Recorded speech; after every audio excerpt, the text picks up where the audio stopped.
Assalamualaikum warahmatullahi wabarakatuh.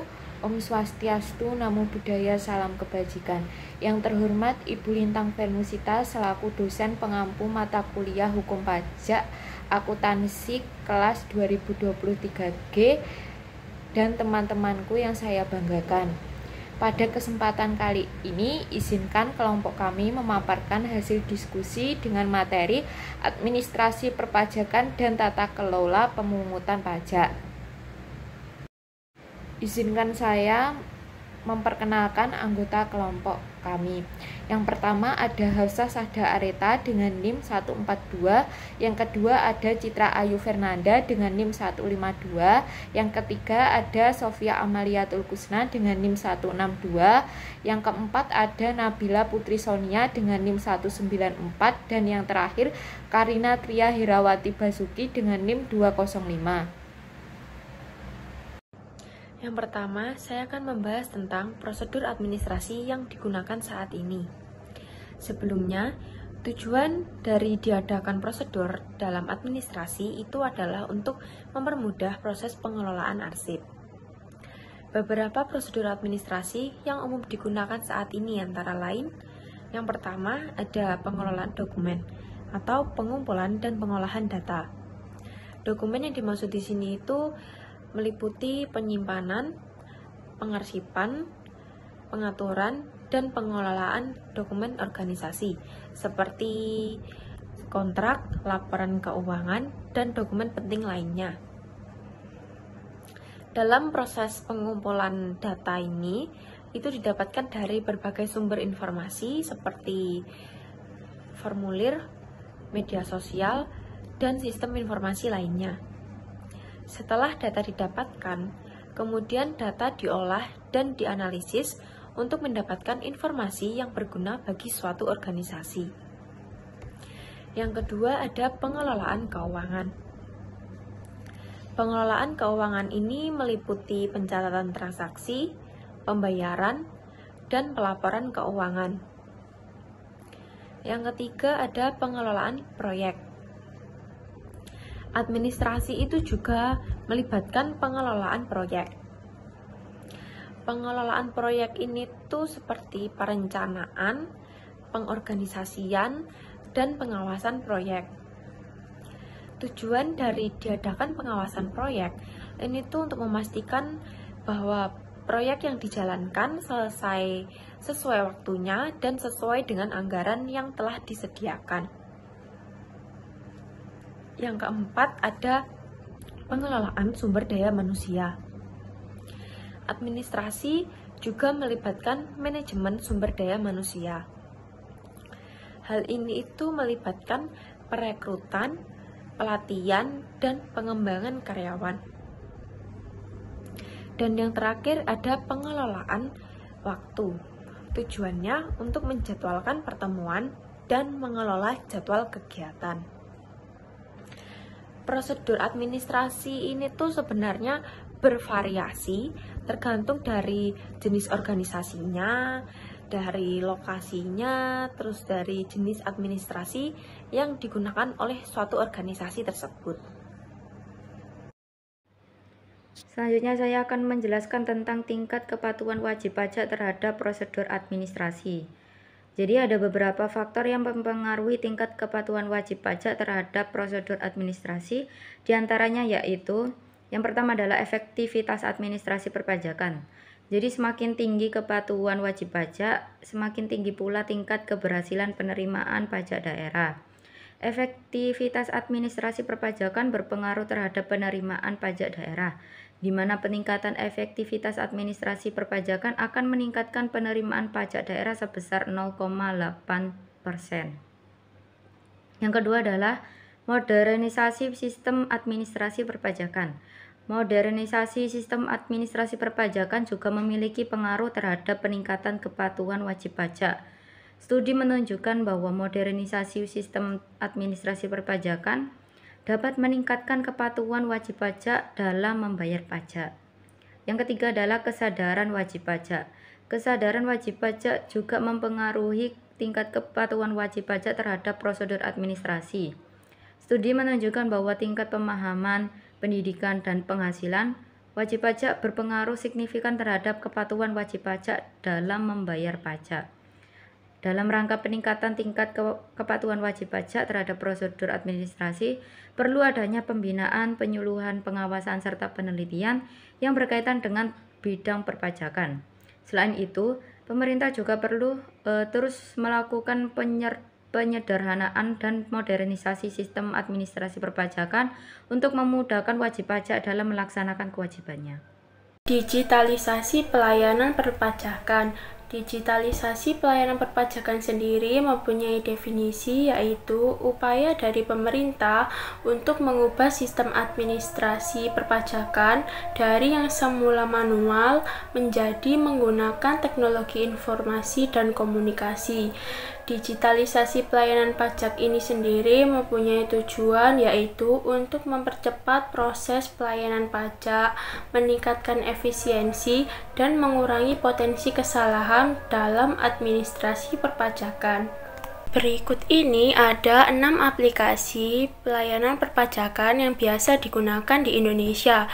Yang pertama ada electronic filing, yaitu aplikasi yang memungkinkan wajib pajak untuk mengajukan surat pemberitahuan atau SPT secara elektronik. Yang kedua ada electronic billing, yaitu aplikasi yang digunakan untuk pembayaran pajak secara elektronik, termasuk juga pembayaran pajak penghasilan dan pajak pertambahan nilai. Yang ketiga ada Electronic SPT, yaitu aplikasi untuk pengisian dan pengajuan surat pemberitahuan pajak secara online. Yang keempat ada Electronic Invoicing, yaitu aplikasi yang digunakan untuk pembuatan dan pertukaran faktur elektronik antara pelaku usaha untuk keperluan administrasi perpajakan. Yang kelima ada NPWP online. Aplikasi ini memungkinkan wajib pajak untuk mengurus NPWP. Yang keenam ada Tax Amnesty online. Aplikasi ini digunakan untuk mengikuti program amnesti pajak secara online. Pemadanan nomor induk kependudukan adalah proses yang dilakukan oleh instansi atau pihak yang berwenang untuk mencocokkan data identitas seseorang dengan nomor induk kependudukan yang terdaftar dalam basis data kependudukan. Tujuannya yaitu untuk memastikan keakuratan dan keabsahan data identitas seseorang, serta mencegah adanya kejadian ganda atau penyalahgunaan identitas dalam berbagai layanan pemerintah atau transaksi resmi lainnya. Tata cara proses pemadanan NIK. Yang pertama yaitu pengumpulan data. Data identitas individu akan dipadankan seperti nama lengkap, tempat dan tanggal lahir, jenis kelamin, alamat, dan nomor KTP. Yang kedua, ada penyelarasan data. Data yang telah dikumpulkan kemudian diselaraskan dengan data yang terdaftar dalam basis data kependudukan. Nah, hal ini dilakukan untuk memastikan kesesuaian data yang ada dan data yang sah secara resmi. Yang ketiga, ada verifikasi dan validasi. Data yang telah diselaraskan kemudian diverifikasi dan divalidasi keasliannya. Nah, proses ini dapat melibatkan pengecekan dokumen resmi seperti KTP, akta kelahiran, atau dokumen lainnya, serta verifikasi ini melalui sistem basis data kependudukan yang terintegrasi. Yang keempat dan terakhir yaitu pemutahiran data. Apabila data yang diverifikasi telah terbukti valid, maka data tersebut dapat dimutakhirkan ke dalam basis data kependudukan sebagai data yang sah. Saya akan menjelaskan tentang hak dan kewajiban Fiskus. Fiskus adalah lembaga atau petugas yang bertanggung jawab untuk menegakkan pajak dan mengumpulkan pajak. Hak Fiskus yang pertama yaitu penerbitan NPWP atau nomor pokok wajib pajak. Yang kedua, melakukan inspeksi dan penyitaan terhadap barang yang diduga terkena pelanggaran pajak. Yang ketiga, melakukan penyelidikan terhadap wajib pajak yang melakukan pelanggaran pajak. Yang keempat, menerbitkan surat paksa kepada wajib pajak yang dinilai belum membayar pajak sesuai ketentuan yang berlaku. Kewajiban fiskus yang pertama, melakukan penyuluhan terhadap wajib pajak tentang ketentuan pajak yang berlaku saat ini. Yang kedua, penerbitan surat ketentuan pajak. Prinsip pelayanan perpajakan yang efektif. Yang pertama, prinsip keadilan atau keseimbangan. Artinya, pemungutan pajak yang dilakukan negara harus sesuai kemampuan wajib pajak dan tingkat penghasilan yang diperolehnya. Kedua, prinsip pajak berdasarkan kepastian hukum atau certainty. Artinya, pemungutan pajak harus sesuai atau didasarkan pada undang-undang, sehingga apabila terjadi suatu pelanggaran dapat dikenai sanksi hukum pada pelanggarnya. Ketiga, prinsip kecocokan atau kelayakan. Artinya, pajak yang dipungut hendaknya tidak memberatkan wajib pajak serta sejalan dengan sistem self-assessment. Keempat, prinsip pajak secara ekonomi. Artinya, pada saat menetapkan dan memungut pajak harus mempertimbangkan biaya pemungutan pajak dan harus proporsional. Misalnya, barang-barang yang memiliki nilai lebih tinggi, dalam hal ini mewah, maka akan dikenakan pajak khusus untuk barang-barang tersebut, yaitu pajak penjualan atas barang mewah atau PPNBM. Terakhir, ada prinsip efisiensi atau hemat. Artinya, biaya untuk memungut pajak harus diusahakan sekecil-kecilnya atau lebih rendah dibanding beban pajaknya. Contoh kasus tentang penggelapan pajak yaitu pada tahun 2023 Ditjen Pajak menemukan dugaan manipulasi pajak sebesar 2,44 miliar yang dilakukan oleh CVDA dan CVTJ dengan sengaja menjual faktur pajak fiktif kepada perusahaan yang membutuhkan dan tidak berdasarkan transaksi yang sebenarnya. Solusi dari kasus tersebut adalah yang pertama, pemerintah dapat memperkuat penegakan hukum terhadap praktik penghindaran dan penggelapan pajak dengan memberikan sanksi yang tegas bagi pelaku yang melanggar aturan perpajakan.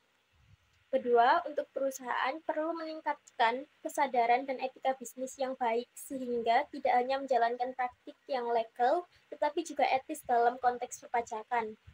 Perusahaan juga dapat meningkatkan transparansi dalam pelaporan keuangan dan memastikan kepatuhan pajak sesuai dengan aturan yang berlaku tanpa menyalahgunakan untuk tujuan penghindaran ataupun penggelapan pajak.